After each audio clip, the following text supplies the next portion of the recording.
朋友们好，我是新月。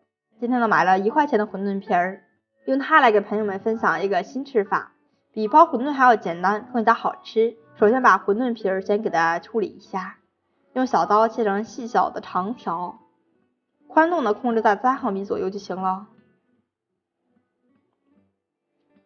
切好以后抖散下这样的状态，放在祖传的盘子里面备用。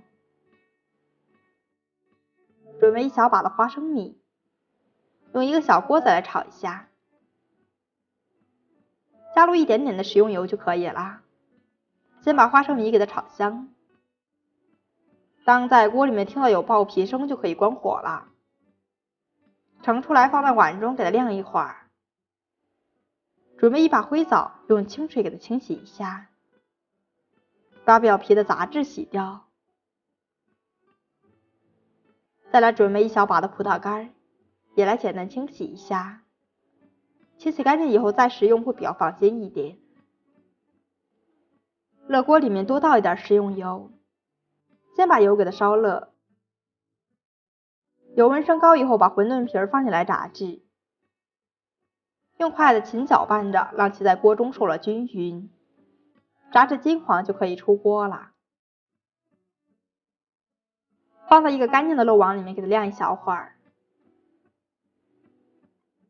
接下来切一下灰枣，放在案板上先切成薄薄的大厚片，然后再切成细小的小碎丁。切好以后收起来放在盘子里面。花生米现在已经不烫手了，想办法把外皮去掉。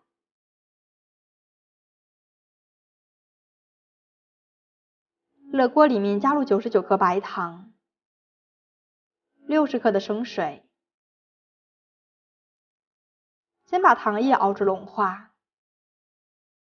中途加入60克的蜂蜜来继续熬制，直到把锅里面的水汽熬干，像这样的状态。用铲子挑起点糖液，滴落在凉水里面，看到可以定型的时候就可以关火了。然后把枣、花生米、葡萄干加进来，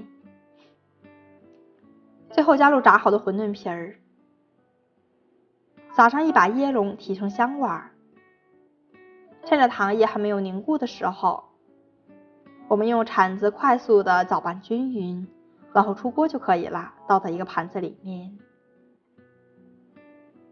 用铲子按压一下，让其定型。10分钟左右就差不多了。想个办法给它取出来，我们的焦糖小甜品就做好了。用馄饨皮儿来做呢，成本低，味道独特，吃上去口感香酥，还伴随着焦糖的香味儿，当做下午茶或者是小零食来吃都是非常的不错。这种做法呢也是很多地方的特色小吃，做法呢非常的简单，老少皆宜的一款甜品。如果你也喜欢新的做法，那就快来试试吧。点我的头像可以看到更多家常美食视频。创作不易，喜欢我的视频记得点赞和关注哦。辛苦一下，您留下的评论我都会用心的去回复。我是新月，我们下期再见啦，拜拜。